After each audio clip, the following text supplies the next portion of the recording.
Ada yang masih tahu minggu lalu, sharing ya, 2 minggu yang lalu kita bicara tentang sesuatu yang penting. Masih ingat ketika dia datang yang kedua kali, dia mencari apa saudara? Itu di mana? Coba buka dulu, dalam mana? Adakah iman di bumi ini? Lukas berapa?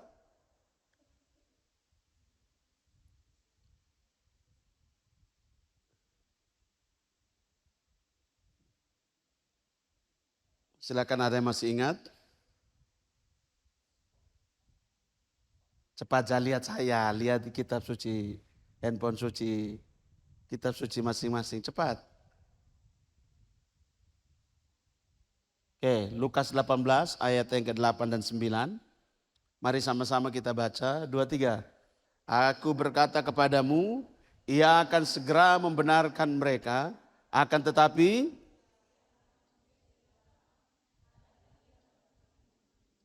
ayat yang ke-7 kita lihat dulu kakak. Tidakkah Bapa akan membenarkan orang-orang pilihannya yang siang malam berseru kepadanya? Dan adakah ia mengulur-ulur waktu sebelum menolong mereka? Ayat yang ke-8. Aku berkata kepadamu, ia akan segera membenarkan mereka. Akan tetapi jika anak manusia itu datang, apakah ia mendapati?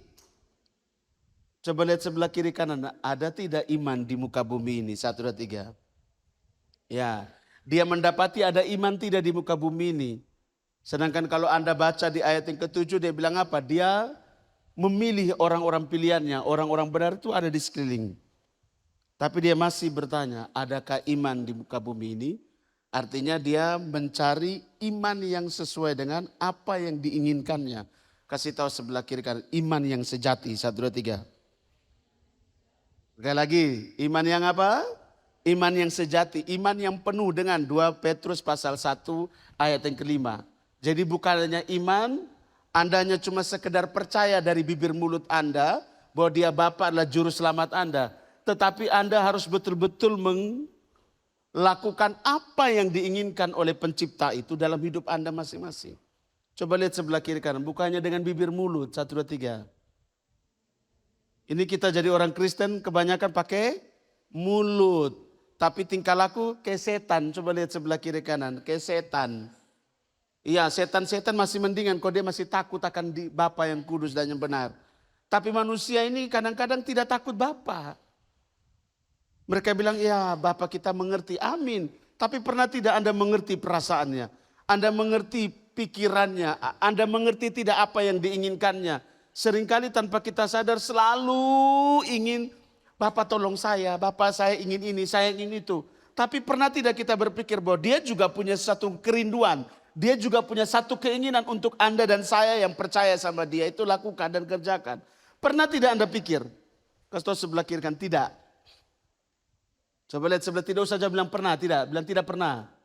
Karena kalau pernah pasti hidupnya lebih baik dari hari kemarin. Amin. Pasti pikirannya jernih. Pasti hatinya tidak mendendam. Pasti di mulut itu tidak suka menceritakan dan menjelekkan orang lain. Coba lihat sebelah kiri kan. Mulutmu itu coba bertobat. 1, 2, 3. Lihat mukanya, lihat bibirnya, lihat giginya, katakan bertobat. 1, 2, 3. Amin. Bisa nangkap ya. Karena banyak orang yang berpikir dia sudah Kristen dan dia sedang melakukan ini, padahal ternyatanya salah, gitu ya. 2 Petrus pasal yang ke-1, 2 Petrus 1 ayat yang ke-5 itu kemarin. Justru karena itu kamu harus dengan sungguh-sungguh berusaha untuk apa teman-teman? Iman yang dia cari adalah iman yang penuh dengan kebajikan. Iman yang penuh dengan pengetahuan. Iman yang penuh dengan penguasaan diri. Iman yang penuh dengan ketekunan. Iman yang penuh dengan kesalehan. Iman yang penuh dengan kasih. Kasih tahu sebelah kiri kanan. Kalau kamu orang Kristen tidak punya ini, tidak bisa. 1, 2, 3. Iya, tidak bisa masuk ke dalam pemerintahan Bapa atau Firdaus, tidak bisa. Lihat ayat 10. Ayat 10 dan 11, baca cepat 2 Petrus. Karena itu saudara-saudaraku berusahalah sungguh-sungguh supaya panggilan dan pilihanmu makin teguh. Sebab jikalau kamu melakukannya kamu tidak akan pernah tersandung. Ayat 11, 2, 3. Dengan demikian kepada kamu akan dikaruniakan hak penuh untuk memasuki kerajaan kekal. Yaitu, kalau apa? Kalau kamu memiliki iman yang dia inginkan, selama Anda jadi Kristen tapi Anda tidak punya iman yang sesuai dengan yang diinginkannya, percuma saudara. Jadi jangan pernah punya satu imajinasi iman yang salah. Contoh, Anda berpikir bahwa saya cukup ke gereja, saya pasti selamat. Jadi itu istilahnya dia hanya cuma menghayal secara iman yang rapuh. Yang penting saya pelayanan, pasti saya selamat. Siapa yang kasih tahu Anda yang penting saya pelayanan, yang penting saya ke gereja, yang penting saya ikut persekutuan, pasti saya selamat. Proses Anda ikut gereja, ikut persekutuan, doa, pelayanan, itu proses untuk Anda memiliki iman yang diinginkan oleh penciptamu. Setuju, katakan amin. Tetapi bukan itu satu-satunya cara untuk Anda selamat, tidak bisa.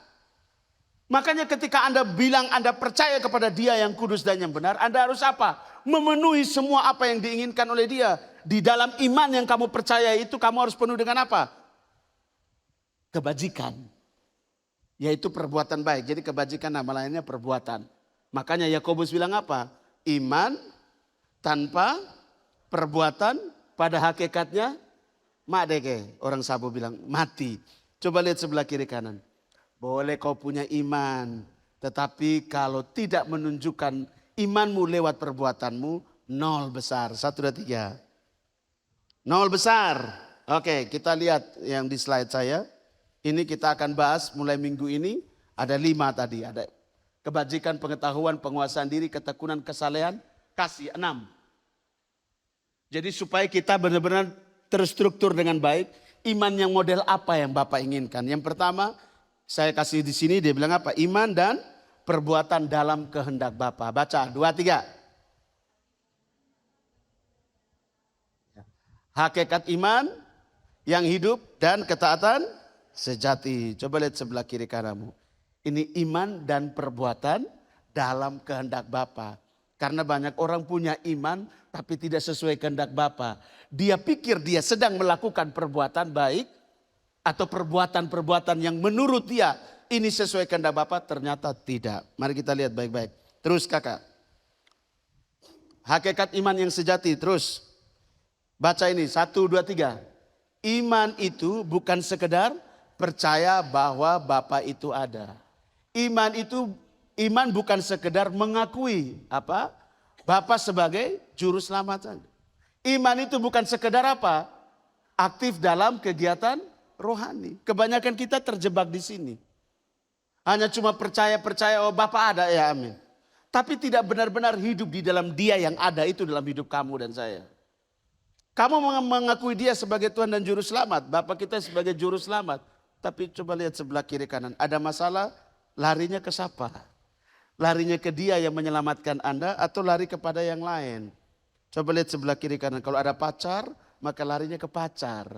Yang lagi masalah nih. Beb, lagi masalah nih. Sayang tolong jangan ganggu saya. Tempeleng sendiri, kasih tahu sebelah kiri kanan. Lari ke Bapa sana. 1, 2, 3. Ya, baca lanjut. 2, 3. Tetapi iman sejati adalah kesatuan antara percaya, mengenal, dan tunduk kepada kehendak Bapa yang hidup itu. Sekali lagi, 2, 3. Kesatuan antara percaya, mengenal, dan tunduk. Ya, kalau Anda bilang percaya, tapi Anda tidak mengenal Dia juga, itu bukan iman. Kalau Anda bilang Anda percaya, tapi Anda tidak tunduk kepada kehendak Bapa, itu bukan iman. Sekali lagi, coba lihat sebelah kiri kananmu. Kalau kau bilang kau percaya, tetapi tidak mengenalnya, itu bukan iman sejati. Artinya, kita hanya cuma terlahir dalam keluarga Kristen. Keluar langsung dicap Kristen. Langsung cap Katolik di sini, langsung dicap Kristen di sini. Oh, percaya sama Dia. Oke. Coba lihat sebelah kiri kanan. Anda percaya? Coba tanya, sudah percaya Dia? Bapak kita. Sudahkah Anda percaya kepada Dia? Pasti di dalam hati Anda masing-masing bilang, yes, amin. Pertanyaan kedua, kalau Anda percaya, sudahkah Anda mengenalnya? Kalau Anda percaya, sudahkah Anda mengenalnya? Tanya, 1, 2, 3. Oke, sekarang yang ketiga. Kalau Anda percaya dan Anda berkata Anda mengenal dia, sudahkah Anda melakukan atau tunduk melakukan kehendak Bapa di surga atau belum? Tanya lagi, bilang percaya, bilang mengenal, sulakukan belum apa yang dia mau? Coba tanya, sulakukan kok belum? Jadi kalau Anda hanya cuma ngomong saya percaya, oh saya juga kenal Bapak kita. Ya namanya ya kan iya, iya. Tapi yang berikut, sudahkah dalam kehidupanmu setiap hari engkau tunduk dan taat melakukan kehendak Bapak atau belum? Karena banyak anak muda nih terlalu omon-omon. Coba lihat sebelah kiri kan terlalu banyak omong kamu nih, 1, 2, 3. Iya, NATO. Apa NATO? No action, talk only. Tidak ada aksi, omong saja. Seperti orang yang percaya tanpa mengenal, yang percaya tanpa melakukan kehendaknya Bapa.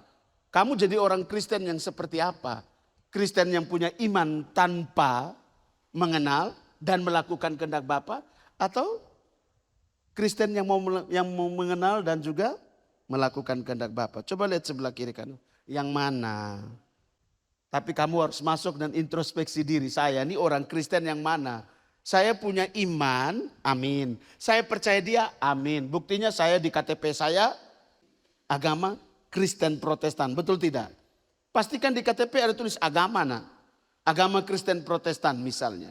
Lahir dalam keluarga Kristen. Keluarga hamba Tuhan misalnya semua kita nih. Coba lihat sebelah kiri kan. Tapi belum tentu kelakuannya seperti apa yang Tuhan mau. Ke gereja iya. Ke persekutuan doa iya.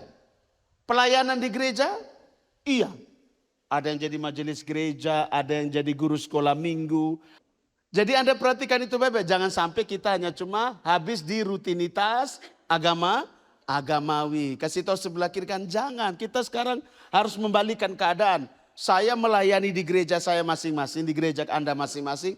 Dengan sebuah pengenalan yang benar akan Bapa kita. Setuju katakan amin. Karena saya mau melakukan kehendak Bapa. Bukan hanya tugas dari organisasi gereja.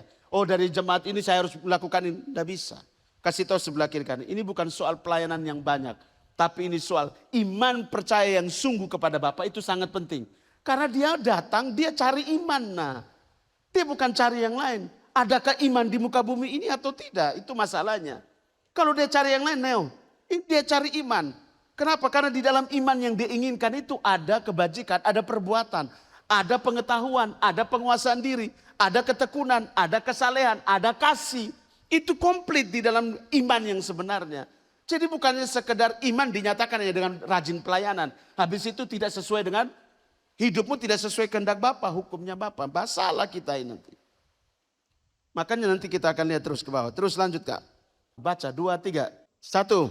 Mengakui bahwa sebagai satu-satunya sumber hidup. Yang kedua, kepercayaan, trust.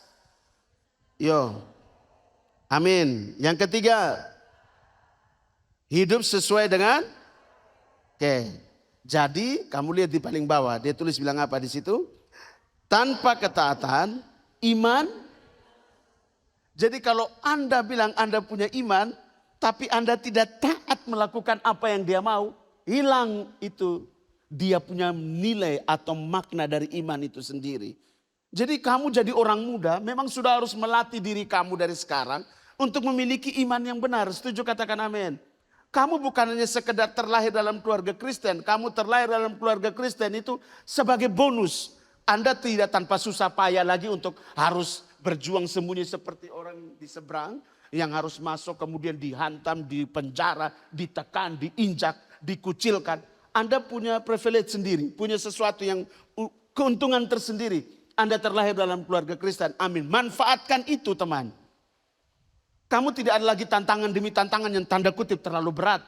Anda hanya cuma mau menggali iman Anda itu dengan sungguh-sungguh dan menghidupinya dalam seluruh hidup Anda. Karena iman tanpa ketaatan kehilangan dia punya nilai. Kehilangan makna iman itu sendiri teman. Yang ada 3 unsur tadi. Apa tadi? Ada pengakuan, ada kepercayaan, ada apa lagi? Coba lihat sebelah kiri kanan. Hati-hati teman. Kalau Anda bilang Anda percaya sama dia. Tapi kalau Anda tidak taat, omong kosong. 1, 2, 3. Jadi kalau Anda keluar, saya orang Kristen, saya percaya sama Bapak saya kenal dia. Tapi orang akan melihat buah apa yang dihasilkan dari kamu. Kamu buat apa dalam hidup kamu? Kamu ketika menghadapi persoalan dan masalah, apa tindakan kamu? Ketika kamu dihimpit, apa tindakan kamu?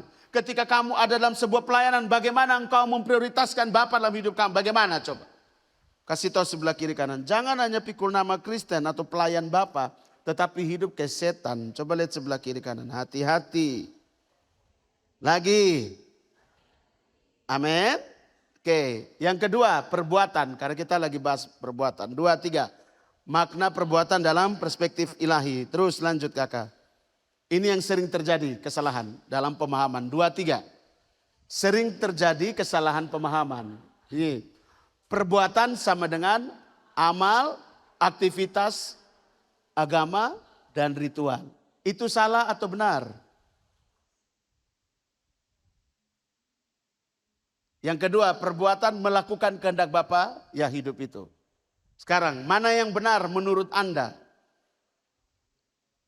Yang di bawah toh, tetapi yang sering kali kita pakai yang mana?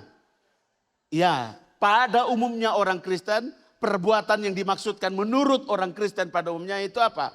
Aktivitas agama. Coba lihat sebelah kiri kan, hati-hati. Lihat, coba lihat sebelah kiri kan, hati-hati. Anda di mana? Perbuatan melakukan kehendak Bapa, perbuatan yang penting saya ke gereja. Kan aktivitas rohani, agama, ritual. Ke gereja hari Minggu, pelayanan jadi majelis di gereja. Pokoknya beta ini melakukan. Nah, tapi tidak disertai dengan hidup sesuai dengan Bapa pun mau. Ketaatan di dalam hukum, perintah, ketetapannya Bapa. Kasih tahu sebelah kiri kanan. Jangan pernah mematok aktivitas agamawimu sebagai satu perbuatan yang diinginkan oleh Bapa. Jangan. Karena yang diinginkan oleh Bapa yang disebut dengan perbuatan adalah apa? Melakukan kehendak Bapa. Buka Matius 7 ayat 21. Kita putar-putar di sini dulu ya kakak-kakak. Matius 7 ayat yang ke-21.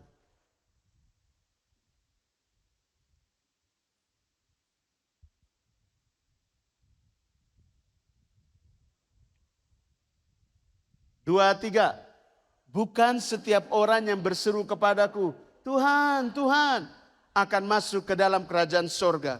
Melainkan dia yang, kamu lihat di situ standarnya Bapa. Bukan aktivitas agamawi, ritual agamawi yang menjadi satu standar yang diinginkan oleh dia. Dia datang tuh cari yang benar, cari yang setia melakukan kehendaknya dia. Jadi kamu jadi orang Kristen ini harus paham dari sekarang. Masih muda, umur masih panjang. Anda punya banyak waktu untuk benar-benar melakukan sesuatu yang diinginkan oleh pencipta. Dia hanya menginginkan kamu melakukan kehendakku. Tidak ada yang lain. Amin. Amin. Sehingga Anda melakukan pelayanan, Anda melakukan dengan dasar kehendaknya Bapa. Bukan karena disuruh, bukan karena satu jadwal pelayanan. Bukan diminta oleh orang. Tetapi Anda benar-benar memahami kehendaknya Bapa. Anda hidup di dalam kehendaknya dia. Setuju katakan amin. Sehingga kita tidak salah ini pelayanan. Jangan sampai kita sudah pelayanan, sudah bayar harga kiri kanan. Tetapi semuanya sia-sia. Kan di situ kan di ayat lanjutkan. Tuhan tidakkah engkau tahu kami berbuat mujizat demi namamu. Pelayanan tidak. Bernubuat atau berkhotbah penginjilan demi namamu. Pelayanan tidak. Ya toh mengusir setan, berkhotbah, bernubuat. Apalagi? Apa itu ada 3 di situ? Menyembuhkan orang sakit, pelayanan tidak. Tetapi Bapak bilang begini, pada hari terakhir aku akan berterus terang kepadamu. Hai kamu sekalian pembuat. Karena mereka pelayanan tetapi hidup tidak sesuai kehendak Bapa. Mereka pelayanan menyerukan nama Bapa tapi tidak di dalam ketaatan. Melakukan kehendak Bapa itu masalah. Nah kita punya konsep ini masih perbuatan itu beramal, beraktivitas agamawi, ritual agamawi.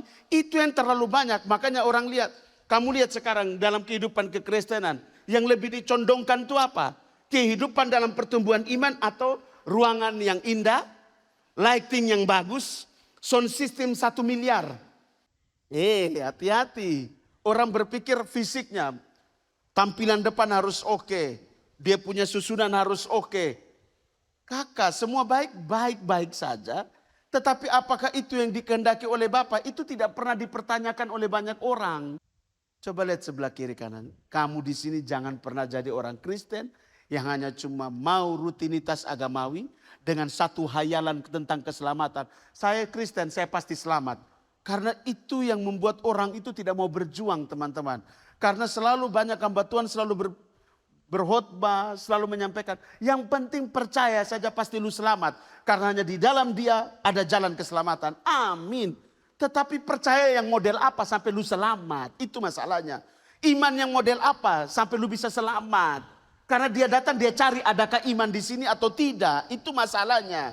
Itu yang harus Anda garis bawahi. Berarti bukan sekedar percaya saja. Bukan sekedar bibir mulut ini mengaku bahwa dia adalah Tuhan dan Juru Selamat saya. Bukan hanya itu, sekedar itu saja, tidak bisa. Saya harus sampai pada satu titik di mana saya harus apa? Taat melakukan kehendak Bapa. Lanjut kakak. 2, 3. Jadi perbuatan yang dimaksudkan adalah apa? Ketaatanmu, kesetiaanmu, hidup sesuai firman, dan sangkal diri. Itu yang disebut dengan perbuatan. Baca di bagian berikut, dia bilang apa? Perbuatan adalah ekspresi nyata dari iman. Jadi itu ekspresi nyata dari iman. Ekspresi yang mana? Taat. Ekspresi yang mana? Setia. Ekspresi yang mana? Hidup sesuai sabdanya Bapa. Ekspresi yang mana? Lu sangkal diri. Hidup bukan untuk lu sendiri sendiri. Tapi hidup hanya untuk Bapa dan sesama. Setuju, katakan amin. Itu yang disebut dengan perbuatan. Jadi bukan agamawi, kegiatan-kegiatan agamawi. Apakah itu salah? Saya tidak bilang itu salah. Tetapi fokus kita lebih ke situ daripada hal-hal yang disebut tadi. Ketaatan melakukan kehendaknya, setia terus melakukan kehendaknya, hidup di dalam sabdanya, hidup dalam firmannya, menyangkal diri, hidup tidak mementingkan diri sendiri. Anda pun hidup ini hanya untuk Bapa. Seperti 1 Korintus 6 bilang apa? Tubuh buat Bapa, Bapa buat tubuh. Dan tubuhmu itu bukan untuk percabulan. Sekali lagi, tubuhmu untuk siapa? Bapa. Dan Bapa untuk siapa? Tubuhmu. Dan tubuhmu bukan untuk percabulan. Makanya seluruh hidupmu, seluruh tubuhmu, kamu yang perempuan dan laki-laki, tidak mengkotori ini tubuh. Setuju, katakan amin dulu. Supaya apa? Anda jadi orang Kristen yang benar.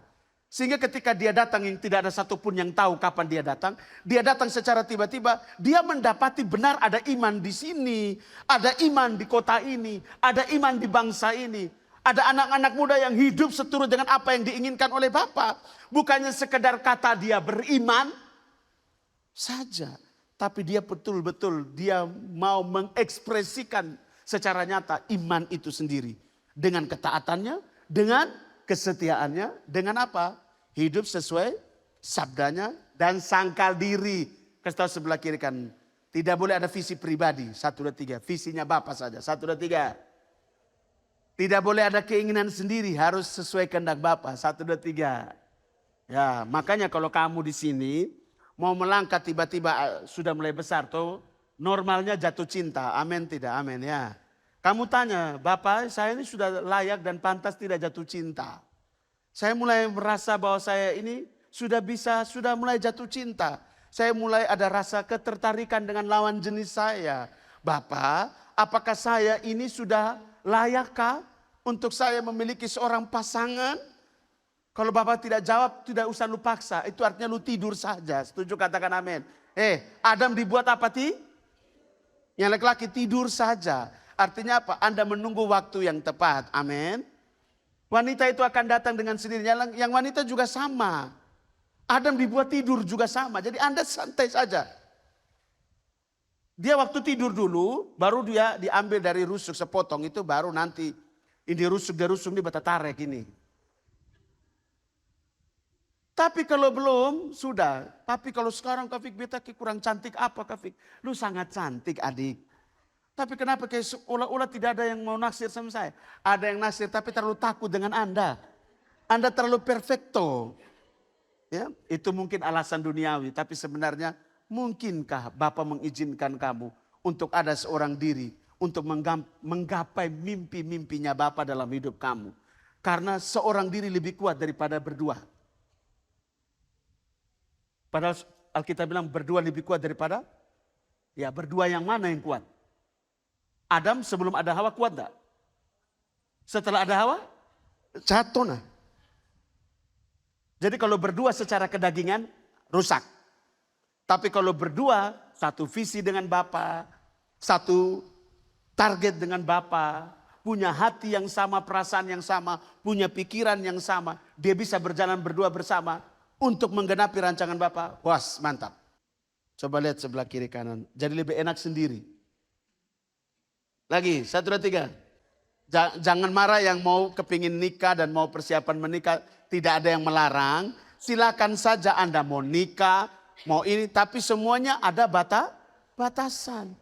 Jadi kalau teman-teman sudah pacaran, tanya sama Bapak. Bapak, ini sudah waktunya kau belum? Ya toh? Karena 2 Timotius bilang apa? Jangan seorang pun menganggap rendah. 1 Timotius, 2 Timotius bilang apa? Jangan seorang pun menganggap engkau rendah karena engkau muda. Kenapa orang muda selalu dianggap remeh, teman-teman? Karena dia punya mulut dan dia perbuatan sudah sama. Dia omong setia tapi ternyata tidak.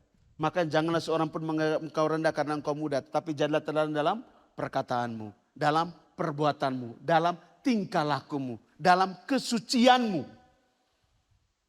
Makanya banyak orang muda tidak disukai oleh banyak orang. Apalagi kalau kita dalam sebuah komunitas gereja, orang mau fokus di anak muda itu kecil sekali. Apalagi sekolah minggu. Apakah ada perhatian juga? Tidak. Orang perhatian itu yang tua-tua yang uangnya kencang. Tapi kalau yang anak muda susah setengah mati. Mau bikin acara harus jualan sini, jualan sana. Itu terjadi, itu beta omong ini fakta. Bukan menghina satu apapun juga. Tidak, itu fakta. Itu yang terjadi. Kenapa orang tidak menganggap sesuatu yang penting ini anak muda? Padahal kemerdekaan Indonesia dari anak muda. Kebangkitan revival anak muda. Semua anak muda, anak muda, anak muda, anak muda. Tapi kenapa anak muda selalu dikesampingkan, disepelekan? Kenapa? Karena itu tadi, tidak bisa menjaga kekudusan hidupnya. Dia melayani Bapak tapi pacarannya harba biru. Dia mau sungguh-sungguh dengan Bapak tapi dia tidak sungguh-sungguh dengan Bapak. Mau saja. Makanya kalau kamu udah pacaran, please jaga tubuh kamu. Tubuh kamu buat Bapak, Bapak buat tubuh kamu. Tubuh kamu bukan untuk percabulan. Ingat itu dan camkan itu baik-baik. Setuju, katakan amin. Pacaran oke. Tapi kamu harus tahu kehendak Bapak itu apa. Boleh atau enggak? Sudah saatnya atau belum? Makan kalau masih orang tua yang kasih tahu sebelah kiri kanan. Stop. Balalas lihat kiri kanan. Kalau lu sudah kerja dan memang diizinkan Bapak untuk menikah, amin. Kalau masih single-single masih, tabunglah uang sebanyak-banyaknya, kan orang miskin akan membutuhkan uangmu. Kasih tahu sebelah kiri, bukan uangmu, bukan untuk pernikahanmu, tapi uangmu buat orang miskin. 1, 2, 3. Tanamkan itu di otak dan hati dan pikiran kamu masing-masing. Setuju, katakan amin. Uang bukan dirimu, tapi uang itu buat banyak orang. Setuju, katakan amin. Itu yang benar. Lanjut. Nanti. Oke, ini relasi antara iman dan perbuatan dari Yakobus tadi itu. Relasi iman dan perbuatan. Baca 2, 3. Iman adalah sumbernya. Perbuatan adalah hasilnya. Sekali lagi 2, 3. Iman itu adalah sumbernya. Perbuatan itu adalah apa? Hasilnya. Jadi hubungan ini tidak bisa dipisahkan. Iman tanpa, oke baca 2, 3. Iman tanpa perbuatan. Perbuatan tanpa iman kosong. Sekali lagi 1, 2, 3. Iman tanpa perbuatan mati. Kosong. Mati juga. Jadi kalau orang punya iman, dia tanpa perbuatan yang tadi. Ketaatan, kesetiaan, hidup dalam firman. Amin. Kemudian apa lagi? Menaklukkan dia pun diri atau salibkan dia pun diri, sangkal diri, mati. Tapi perbuatan tanpa iman, iman yang unsurnya ada apa tadi? 3 tadi. Mati, kosong juga. Kasih tahu sebelah kiri kanan. Ayo, Anda harus punya iman dan perbuatan. Anda harus punya perbuatan yang berlandaskan iman. Amin. Jangan punya iman tapi tidak punya perbuatan. Seolah-olah perbuatan tapi tidak berlandaskan iman. Percuma. Kosong semuanya. Kasih tahu sebelah kiri kanan. Haleluya. Lanjut. 2, 3. Iman tanpa perbuatan hakikatnya dan bahayanya. Yakobus. Terus iman tanpa perbuatan adalah mati. Lanjut kakak. Baca 2, 3, baca cepat-cepat. Iman tanpa perbuatan disebut atau tidak hidup, tidak bekerja, tidak berkuasa. Ciri-cirinya hanya di mulut, di pikiran. Tidak menghasilkan perubahan hidup. Tidak ada buah-buah roh, tidak ada. Sekali lagi baca 2, 3. Iman tanpa perbuatan disebut iman yang mati. Iman yang tidak hidup. Iman yang tidak bekerja. Iman yang tidak berkuasa. Ciri-cirinya seperti apa? Lihat dampaknya. Lanjut Kak. Dampaknya apa kalau orang itu punya iman tapi tidak punya perbuatan. Iman tanpa perbuatan pada hakikatnya mati. Itu lihat dampaknya ini. 2, 3. Hidup rohaninya stagnan. Begitu-begitu sah. Makanya larinya kemana apa? Bosan, boring. Beta capek. Katong ini hanya disuruh main berdoa. Habis itu duduk. Papoko tangan, habis itu sharing firman, habis itu pulang. Begitulah yang minggu depan, begitulah orang selama-lama juga bosan. Ya kenapa? Karena dia punya iman tanpa perbuatan. Stagnan. Coba lihat sebelah kiri kan, jangan stagnan. Iman itu bertumbuh guys, 1, 2, 3. Oke, lanjut terus. Terjebak dalam ilusi keselamatan. Itu yang tadi saya singgung tadi. Ilusi keselamatan itu begini. Lu percaya pasti lu selamat. Makanya orang Kristen itu dininabobokan dengan kalimat itu. Yang penting percaya saja pasti selamat. Karena di dalam dia ada jaminan keselamatan. Orang hamba Tuhan tuh banyak yang lupa. Bahwa ketika dia percaya dia harus mengerjakan keselamatannya. Itu yang orang lupa. Jadi tidak sampai hanya cuma berkata bahwa yang penting percaya pasti selamat. Makanya banyak orang Kristen tidak punya semangat juang untuk berjuang dalam dia pun diri untuk apa? Memiliki itu iman kakak. Makanya teman-teman sini jangan sudah dengar habis itu dari sini keluar sini. Itu kamu terjebak dalam ilusi keselamatan. Terus lanjut. Tidak mengalami kuasa Bapa. Tidak mengalami perjumpaan pribadi dengan Bapa, tidak ada. Yang berikut. Mudah jatuh dalam dosa yang sama. Ada yang biasa begitu? Coba lihat sebelah kiri kanan. Sering jatuh di dosa yang sama. Ini hari buat dosa, saya minta ampun Tuhan, saya minta ampun. Bapak saya minta ampun. Amin, sudah lega. Besok lagi jatuh lagi di dosa yang sama. Lusa lagi jatuh lagi, minggu depan jatuh lagi. Jatuh terus. Ayo jangan jadi orang bebal, setuju katakan amin. Kalau sudah tahu itu jalannya itu lu pasti jatuh, jangan ikuti itu jalan. Setuju katakan amin. Ayo miliki pengertian yang benar. Terus lanjut. 2, 3. Ini adalah kondisi yang paling berbahaya. Merasa hidup padahal lagi. Sekali lagi 2, 3. Ini adalah kondisi merasa pelayanan toh. Oh bisa hidup, pada sebenarnya mati.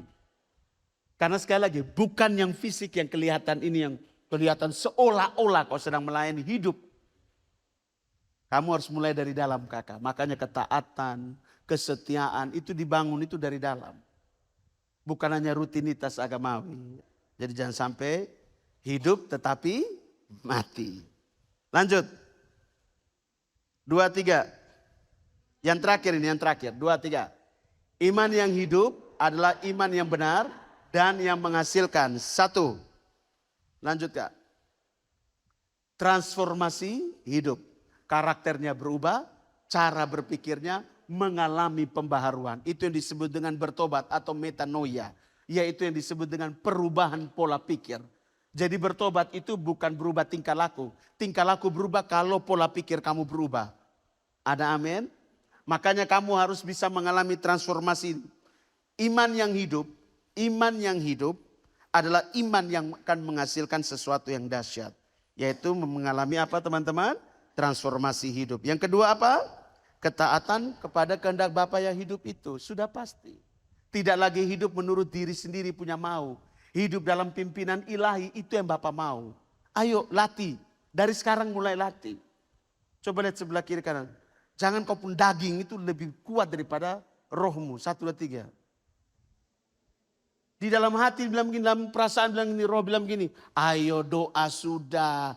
Tapi ketong ini seringkali gelisah tidak ketika kita dituntut untuk melakukan sesuatu yang Bapak mau. Tapi karena kita tidak taat, kita gelisah tidak. Tapi kita mau menutupi kegelisahan itu dengan terus melakukan yang daging ini. Hati-hati.